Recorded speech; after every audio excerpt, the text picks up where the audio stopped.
안녕하세요, 채무자입니다. 이번 영상은 제가 지난번 영상에서 예고했었던 것처럼 최근에 있었던 그 서울회생법원의 개인회생 시의 주식 및 가상화폐 채무 청산가치 미반영 조치, 그와 관련해서 서울회생법원을 비판하는 영상입니다. 오늘 한 3가지 정도 이야기를 드릴 거거든요. 지난번 영상에서도 언급했었던 기본적인 그 서울회생법원의 2가지 성향, 첫 번째, 대단히 채무자 친화적인 법원이라는 거, 그리고 2번째, 서울회생법원은 채권자의 책임도 대단히 크게 본다라는 거, 그리고 이제 3번째로는 개인회생에서의 그 주식 및 가상화폐 채무 청산가치 미반영 조치, 이와 관련된 도덕적 해이 부분, 이렇게 해서 3가지 이야기를 드리도록 하겠습니다. 우선은 기본적으로 서울회생법원의 성향 중에 이제 채무자 친화적인 법원, 그 이야기를 제가 드린 적이 있었거든요. 일단은 이렇게 먼저 이야기를 드리고 시작하겠습니다. 서울회생법원은 혼자서만 좋은 놈, 착한 놈 행세 이제 그만하십시오. 이번에 서울회생법원의 그 조치가 나머지 14개의 개인회생을 진행하는 법원들에 동일하게 적용되는 것이 아니지 않습니까? 그냥 서울회생법원 혼자 그러는 거잖아요. 이미 서울회생법원은 과거에도 경험이 있지 않습니까? 2018년도에 개인회생의 변제 기간이 5년에서 3년으로 단축되었을 때 법 개정만 되었지 아직 시행 시기는 남아있음에도 불구하고 서울회생법원은 먼저 혼자서 소급 적용해주고 있었습니다. 그러다가 어떻게 되었나요? 대법원까지 가가지고 결국에는 소급 적용해주고 있던 거 철회했잖아요. 그러면서 그 당시에 서울회생법원에다가 개인회생 신청했던 많은 사람들에게 혼란을 주었습니다. 서울회생법원은 대한민국 도산제도 관련된 대장법원입니다. 다른 법원들과 함께 일관성 있는 법 집행을 하기 위한 협의 혹은 회의 이런 거 좀 하고 계십니까? 이미 잘 알고 있지 않습니까? 전국 법원별로 개인회생 기준, 개시전 기각률, 그 다음에 뭐 인가율, 소요되는 시간 이런 것들 어마어마하게 차이가 난다라는 거 잘 알고 있지 않습니까? 지금 현재도 그렇게나 많이 차이가 나는데 더 큰 차이를 벌리고 있는 거예요. 제가 2가지 자료를 좀 보여드리겠습니다. 최근 3년간의 법원별 개시전 기각률을 한번 제가 그림으로 그린 거거든요. 개인회생을 신청을 했지만은 개시 결정조차 받지 못하고 기각이 되었던 사건의 비율입니다. 여기 보시게 되면 서울을 보시자고요. 서울은 최근 3년간 평균이 약 한 5% 정도입니다. 100명이 개인회생을 신청했으면은 5명 정도만 기각이 되고 나머지는 개시 결정을 받았다라는 의미인 거예요. 자, 그런데 부산 보자고요. 2020년 기준이긴 하지만 거의 20%에 육박을 합니다. 춘천 20%가 넘은 적도 있었어요. 2019년에. 그리고 다른 법원들도 막 10%가 넘어가고 해요. 대체로. 다른 그림 하나 보여드려 볼게요.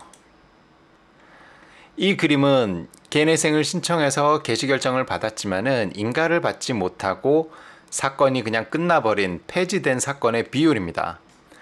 서울은 역시나 5 내지 7%예요. 인가율로 치게 되면은 뭐 이 숫자의 반대로 보면 되는 거니까 90% 이상인 거겠죠. 자, 그런데 이런 법원은 뭐냐고요? 인천, 이 높은 거 대구, 뭐 부산, 여러분들 이거 문제 있는 거 아닙니까? 다른 자료 하나 보여드려 볼게요.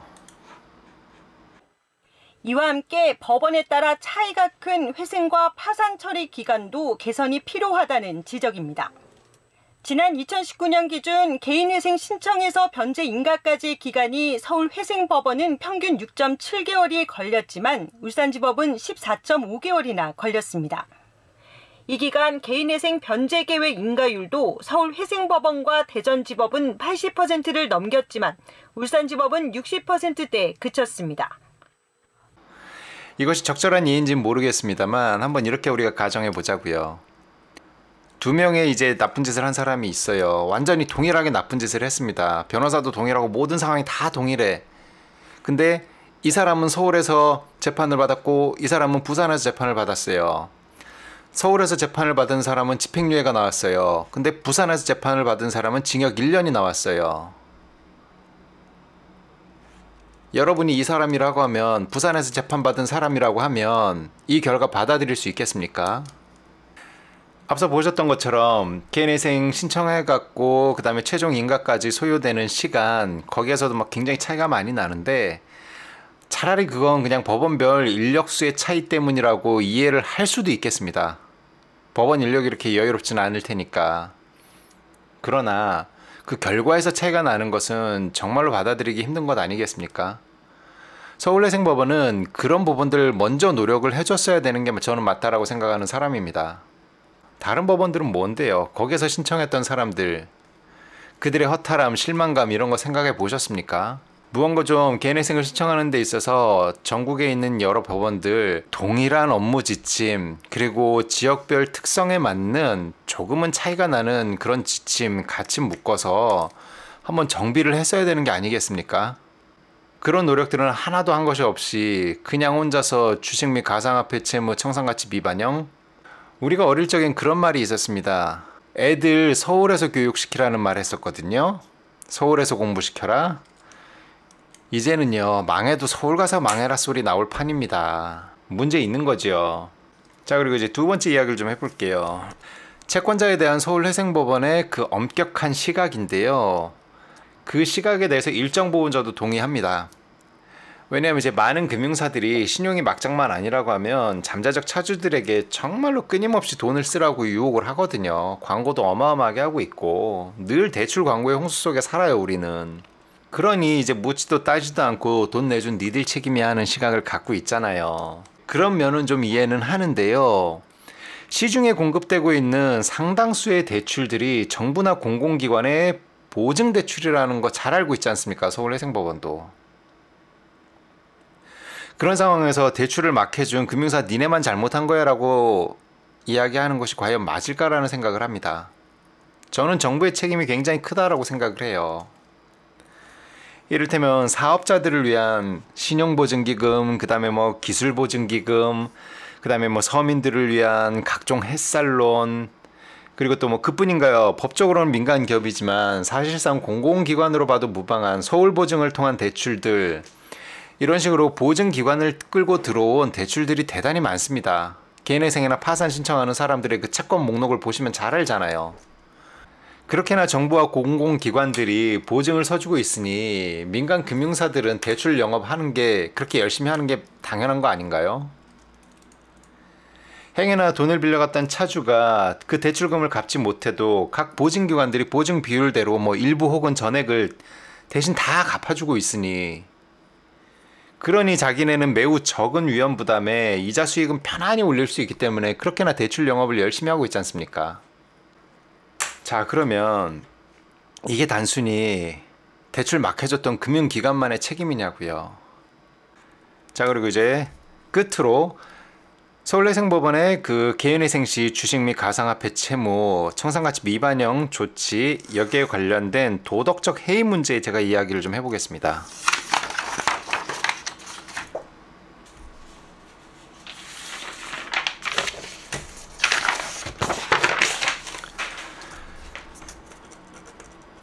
도덕적 해이.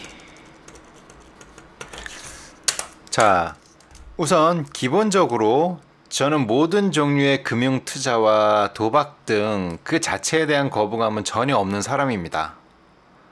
저도 그것들을 다 해봤던 사람이고요. 지금도 때때로 하기도 해요. 개인의 건전한 자산 증식 활동, 그리고 또 이제 때로는 오락 활동을 누가 뭐라고 할 수 있겠습니까? 그리고 때로는 이러한 행위들을 빚을 내서 하는 것도 가능하다라고 생각을 합니다. 뭐 이를테면 월급 300만 원 받는 사람이 3천만 원, 5천만 원 대출 받아서 뭐 주식 뭐 할 수도 있고 코인 할 수도 있고 도박도 할 수 있다라고 저는 생각을 해요. 왜냐면 어차피 이제 그 정도로 해갖고 개인 재정이 파탄 나진 않거든요. 관장할 일은 아니지만. 자, 그런데 그런 정도가 아니라 월급 300만 원 받는 사람이 1억 원, 2억 원 대출 받아서 주식 코인 하고 있는 거는 그거 제정신 아닌 게 맞습니다. 미친 거지. 자, 그리고 우리 좀 솔직해집시다. 서울회생법원 잘 아시잖아요. 주식이나 가상화폐 투자 실패라고 하지만 사실 그거 뜯어보면 우리가 생각하는 그런 주식이나 혹은 뭐 가상화폐 하다 망한 사람들은 생각보다 적다라는 거. 제가 좀 재미난 이야기 드려볼게요. 제가 좀 의문이었습니다. 2020년, 2021년 전 세계에서 이제 다 모든 자산 시장이 막 부글부글 끓어올랐던 시기입니다. 주식도 날아가고 부동산도 날아가고 막 다 이랬어요. 누구든 뭐 주식이든 뭐 부동산이든 가지고 있던 사람들이 돈을 벌던 시기였거든요. 그리고 이제 그래서 한국에서도 코스피, 코스닥 전부 다 막 날아가고 있었습니다. 그런데 웃기는 게 그 와중에도 주식 때문에 망해서 개인회생을 알아보는 사람들이 끊임없이 나오고 있었어요. 끊임없이. 그 말은 뭐냐면요. 그 시기에 주식했는데 망했다라고 하는 사람들은 우리가 흔히 생각하는 그런 주식, 뭐 삼성전자니 현대차니 이런 거 했던 사람들이 아닌 겁니다. 해외 선물이니 FX니 뭐 각종 ETF, 뭐 사실상 이제 도박이라고 해도 고개가 끄덕여지는 그런 이제 완전 고위험 파생 상품들 했던 사람들입니다. 코인도 마찬가지고요. 뭐 레버리지 쇼쟁이들 얼마나 많았어. 코인도. 각종 사설했던 사람들은 말할 것도 없고요. 과연 이런 거 하다가 망했던 사람들 이 행위를 그럴싸하게 주식 투자 실패 혹은 가상화폐 투자 실패라고 말할 수 있는 겁니까? 주식이든 코인이든 정말로 건전한 금융 투자하다가 망한 사람들 몇이나 되냐고요. 생각보다 많지 않잖아요. 사실상 도박들을 했지 인생건. 이러한 행위들은 지양하고 근절하게끔 노력을 해야 되는 겁니다. 근데 서울회생법원은 그게 아니라 오히려 이 터무니없는 비투들을 부추기는 조치를 취한 거예요. 그리고 개인회생 파산 신청자들 중에 정책자금을 금융투자라는 미명하에 사실상 도박, 사실상의 경제적 일탈했던 사람들 얼마나 많습니까? 이게 서울회생법원에 계시는 법관님들 본인들이 일생에 받아본 대출이라곤 집 살 때와 빌딩 살 때 말고는 받아본 게 없어서 우리나라의 그 대출에 대해서 잘 모르시는 것 같습니다. 우리나라에 특히나 이제 정책자금, 공적 대출들 같은 경우에는요. 대부분의 그 대출들이 목적 자금입니다. 사용 용도가 정해져 있던 대출들이에요. 사업을 하는 사람들 같은 경우에 신용보증기금 씁니다. 사업하라고 주는 돈들이거든요. 치킨집을 하든 카페를 열든 온라인 장사를 하든 유통을 하든 그리고 여러 가지 햇살론 등 서민 자금들도 생계자금, 취업준비자금 이런 식으로 다 그 목적 자금입니다. 용도가 정해져 있는. 하지만 현실이 어떻습니까? 개인회생 파산 신청하는 사람들. 저도 그런 정책자금을 써본 사람이라서 잘 알고 있습니다. 신용보증기금을 저도 썼단 말이에요. 사업활동하라고 주는 돈들입니다. 애초에 신용보증기금 보증심사할 때요. 다 확인을 해요. 정말로 사업활동을 하고 있는 사람인지 사업 아이템은 있는 것인지 이런 거 심사하고 줍니다. 이 심사 때 그거 대출 받아갖고 주식할 거예요? 코인 할 거예요? 보증심사 자체를 통과를 못하지. 그런데 사업한다고 해갖고 받은 돈들이지 않습니까? 근데 그걸 주식 코인으로 망하고 있어요. 망하면 땡이야? 그게 아니잖아. 각 보증기관들이 전부 다 금융기관에 물어주고 있는 돈 아닙니까? 대위변제. 제가 이거를 좀 민감하게 이야기하는 게 뭐냐면요. 여러 가지 정책자금들 햇살론 쪽도 다 마찬가지고 이 돈들은 국가의 돈이거나 혹은 사회의 기부금으로 조성된 사회적 공금입니다. 그런데 이런 돈들이 주식이나 코인 자금으로 쓰이고 있고 나라와 사회의 돈으로 이거를 금융기관에 물어주고 있는 상황이잖아요. 이걸 어떻게 금융기관 탓만 하고 있습니까? 정부의 책임도 크지 관리하지 못한. 저는 그냥 순수 민간인입니다. 순수 민간인. 저 같은 경우는 얻을 수 있는 정보가 매우 제한적인 사람이에요. 사실상 뭐 없지요. 그런 제가 얼핏 파악했을 때도 주식 코인이나 이런 걸로 망해가지고 각 보증기관들이 민간 금융사에다가 대위변제해주고 있는 금액이 최소 수천에서 조 단위 금액입니다. 저는 제가 틀렸으면 좋겠어요. 제가 틀렸으면 좋겠어. 제발. 그러니 서울회생법원이든 법무부든 뭐 금융위원회든 이런 거 뭐 조사해서 한번 공개 좀 해보십시오. 어떻게 되나. 정책자금들이 사행성 지출로 인해 갖고 망해서 각 보증기관들이 민간 금융사에다가 대위변제 해주고 있는 돈의 규모가 얼마나 되는지 한번 찾아서 공개 좀 해보시라고요. 내가 틀렸다는 것 좀 알려줘 제발.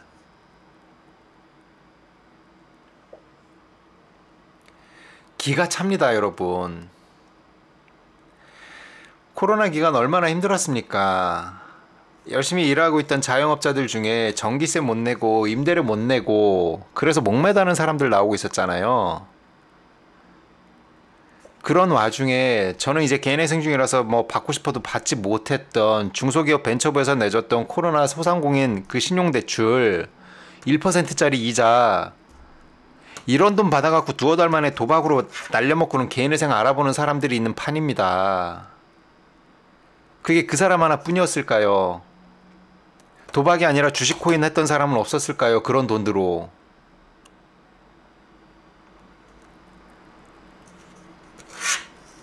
문제 있는 거 아닙니까? 이거 평범한 그냥 열심히 얼마를 벌든 간에 성실히 살면서 이자 내고 또 그다음에 뭐 대출금 원금 갚고 이러고 있는 사람들 입장에서는 이런 내용 알면은 난리 날 일입니다.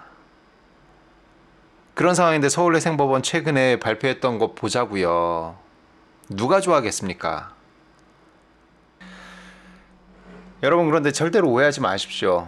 제가 무슨 뭐 주식이든 코인이든 도박이든 이런 사람들 개인회생 해주지 말아라, 파산해주지 말아라 이런 거 절대로 아니에요. 반드시 해줘야 돼. 그런 사람들 다 끌어내서. 뭘 했든 간에 일정 수준 이상을 넘어가는 빚을 진 사람들은요. 혼자서 자기 스스로 못 갚아. 그게 맞아. 그리고 이 사람들을 그냥 방치하게 되면은 본인들 스스로 죽든가 아니면 나가서 엄한 다른 사람을 죽이든가 아니면 그냥 세상 그냥 등지고 금치산자 자연인의 길을 간단 말이에요. 그래서 그냥 두면 안 돼. 어쨌거나 사회가 도와줘야 돼. 국가와 사회가. 그러나 지금 서울회생법원 하듯이 그렇게 할 일은 아니라고요. 좀 지혜롭게 해야지. 지혜롭게. 딱 지금 이제 서울회생법원의 그 개인회생 시의 주식 및 가상화폐 채무 청산가치 미반영 조치 이거를 제가 쉽게 이제 비유를 들어보자면 이런 거예요. 강이든 뭐 바다든 어떤 물가라고 치자고요. 어린 아이들이 거기서 물놀이를 하고 있어. 그런데 이제 몇몇 아이들이 계속해서 깊은 곳으로 가고 있습니다. 그러면 이제 안전요원들이 이제 구조를 해주죠. 구조해주는 거 좋아. 당연히 해줘야지. 자, 그런데 지속적으로 아이들이 그렇게 깊은 곳으로 올 때는 물 위에다가 펜스도 치고 부표도 세우고 그 다음에 또 아이들을 그렇게 구조해준 다음에 아이야 너 이렇게 깊은 곳으로 오면 위험하단다 이러면 안 된다라고 최소한의 안전교육이라도 시키고 돌려보내야 되는 게 맞는 거예요. 근데 서울회생법원은 지금 어떻게 하고 있는지 아세요? 부표도 세우지 않아. 펜스도 치지 않아. 그리고 안전교육 그런 거 없어. 그래놓고 그냥 얼마든지 깊은 곳으로 오너라 우리가 다 구해줄게 이러고 있는 꼴입니다 지금. 그건 아니지. 끝으로 제가 불과 수개월 전에 어느 법원에서 개인회생 사건을 기각을 시키면서 그 이제 결정문에 쓰셨던 굉장히 이제 좋은 글이 있어가지고 그거 한번 읽어드릴게요. 그리고 서울회생법원에 계시는 법관들께서는 한번 곱씹어 보십시오. 이런 글을 썼던 법관은 과연 법관의 자격이 없는 사람인지 서울회생법원의 법관만 법관인 것인지 앞서 1항에서 살펴본 진술서 기재 내용 등에 비추어 보면 채무자는 상당한 기간 동안 반복하여 자신의 소득 수준 또는 경제적으로 감당할 수 있는 수준을 넘어서는 비트코인 및 주식 투자 행위로 인해 채무를 크게 증대시켰다고 할 것이다. 그리고 비트코인 및 주식 투자라고 하는 것은 행위자의 노동력에 의하지 아니하고서도 비교적 단기간에 많은 수익을 얻을 수도 있는 반면에 단기간에 많은 손실 또한 발생할 수도 있는 투기성 행위이다. 그럼에도 불구하고 이 사건과 같이 채무자가 반복하여 주식과 비트코인에 다액을 투자하고 이에 따른 손실이 발생하였음을 이유로 하여 개인회생을 신청한 상황에서 법원이 그와 같은 개인회생 신청을 받아들이게 된다면 위험성이 상당한 투기성 행위로 인한 손실을 그 투기성 행위와는 전혀 무관한 채권자에게 오롯이 귀속시키게 되는 결과가 된다. 즉, 타인으로부터 차용한 금원을 주식 및 비트코인에 투입하였을 때 그로 인한 이익이 발생하면 이를 행위자가 부담하고 그로 인한 손실이 발생하면 이를 그 거래와는 무관한 채권자가 부담하게 되는 형평 및 건전한 경제관념에 심각하게 반하는 결과에 이르게 된다. 이와 같은 결과는 개인회생 제도의 부작용으로 지적되는 소위 도덕적 해이의 대표적인 유형 중 하나에 해당한다고 할 것이다. 따라서 채무자의 이 사건 신청은 개인회생 절차의 남용에 해당하여 신청이 성실하지 아니한 때에 해당한다. 자, 이제 끝으로 제 영상 보면서 듣기 거북했던 분들 혹은 속으로 좀 뜨끔했던 분들이 있다라고 하면 미안합니다. 특별히 제가 불쾌감 주려고 했던 이야기들은 아니에요. 다만 이 제도가 더 좀 발전하고 전국 어디에서 누가 개인회생을 신청하든 간에 편안히 좀 좋은 결과 얻을 수 있기를 바라는 마음에 했던 이야기들이고요. 다음번 영상에서는 누가 보거나 말거나 제가 생각하는 이 제도 개선을 위한 방법들 이야기를 좀 드려볼까 합니다. 다음 영상에서 만나겠습니다.